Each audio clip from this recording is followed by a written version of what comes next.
Welcome to today's Explainer. So, if you've spent any time in corporate operations, project management, or systems engineering, you are probably pretty familiar with a few fundamental laws of business, right? But what happens when literally the most famous mathematical rule of efficiency just gets flipped completely upside down? Today, we are diving into a really fascinating framework from enterprise systems manager Adeel Ali.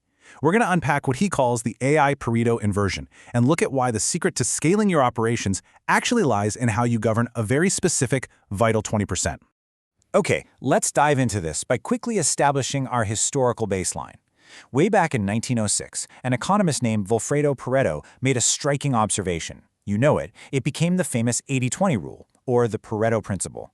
And the core idea was simple, but honestly profound. Roughly 80% of consequences come from just 20% of the causes. And for well over a century, business leaders have just been anchored to this massive number. I mean, historically, this meant that 80% of a company's revenue was generated by just 20% of its clients. Or in software, it meant 80% of system crashes came from a mere 20% of reported bugs. That 80%, that was the mountain you had to climb. It was the bulk of your operations and absolutely the center of your resource allocation. So, here's our roadmap for today to unpack this shift. First, the old 80-20 rule, then the AI Pareto inversion, the automation trap, designing strategic friction, and we'll wrap up with the ultimate human moat. All right, kicking things off with Section 1, the old 80-20 rule. So, before the whole generative AI boom, that 80% was the hard part, generating the bulk of your organization's output. Whether we're talking about writing thousands of lines of foundational code, drafting standard legal docs, or just answering baseline customer support queries, that was the primary struggle. Anyone who's had to grind through endless boilerplate work knows exactly how exhausted human capital could get just trying to keep the lights on. It required massive human effort, high payrolls, and just constant time management.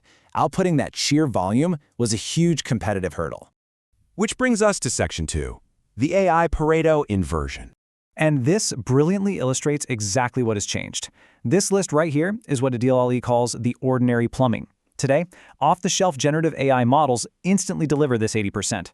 We're talking basic CRUD logic, standard API configurations, front-end form widgets, standard market research, and first drafts of legal documentation. AI handles this beautifully, sometimes making developers twice as fast. But here is the kicker, and why this really matters. Because these tools are universally accessible, that 80%, it's no longer a competitive differentiator. Generating volume is no longer a flex. It's just table stakes.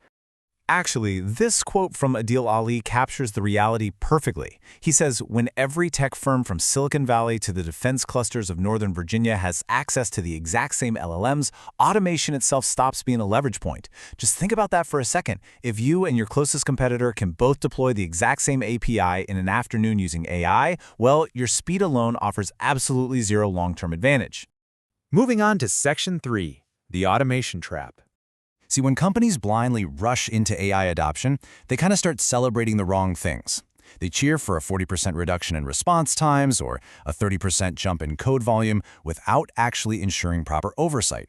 And according to Ali, over-relying on automated generation like this builds up what he calls unmanaged technical debt. Sure, yeah, AI might write 1,000 lines of code in a blink, but good luck untangling that mess when it hallucinates a critical function. Without experienced systems administrators there to structure those integration layers, tiny uncaught errors just compound. And suddenly, your massive boost in efficiency becomes a systemic vulnerability. Now, what's really interesting here is contrasting these two paradigms, because it reveals a fascinating truth. In legacy operations, human capital was totally exhausted just trying to clear that 80% baseline. In AI-augmented operations, AI clears that baseline instantly, which frees up your human capital. But the trap here is thinking that because the AI did the heavy lifting, you somehow need fewer human experts. The reality? It's the exact opposite.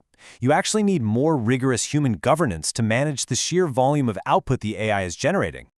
Okay, let's look at Section 4, designing strategic friction. To actually survive in an AI-driven market, Ali emphasizes transitioning to a mindset of strategic friction. This is the deliberate insertion of expert human checkpoints into automated pipelines to audit and validate every single payload. True market leaders, they intentionally slow their automated pipelines down. Rather than letting autonomous agents just run entirely unchecked, they put senior technologists right at the helm. And that balances technical speed with structural, enterprise-grade safety. Let's walk through how this builds into the Electa enterprise strategy. It's a super clean 3-step pipeline. Step 1, the AI generates the raw, unchecked output, that massive 80% boilerplate. Then, Step 2 is where the magic really happens, the strategic friction gate. This is your human governance and auditing layer where senior experts validate the work. Finally, Step 3 is the output, a validated enterprise-grade asset. So you don't just have fast code, you have safe, integrated, and valuable architecture. And what you really should take away from this is that this framework isn't just some nice-to-have feature. It's absolutely non-negotiable in highly regulated environments. Ali operates extensively across Fairfax County and the broader Virginia Tech corridor, dealing with federal and corporate data. In those landscapes, data sovereignty, strict compliance, and zero-trust security parameters are absolute requirements. You literally cannot simply trust an LLM to handle these securely without those human governance gates in place. Which brings us to our final part, Section 5, the ultimate human moat.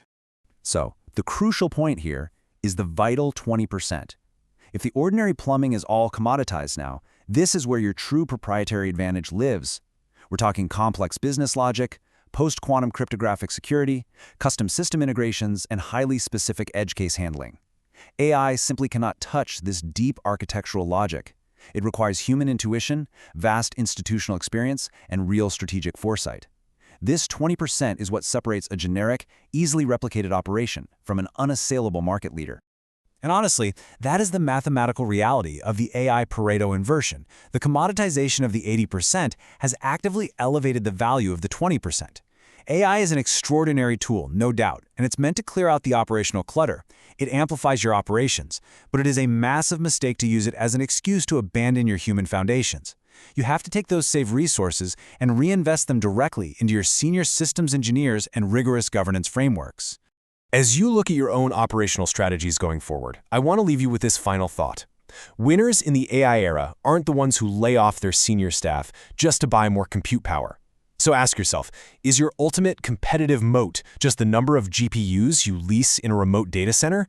Or is it the depth of the institutional knowledge you protect? The answer might just define the future of your organization.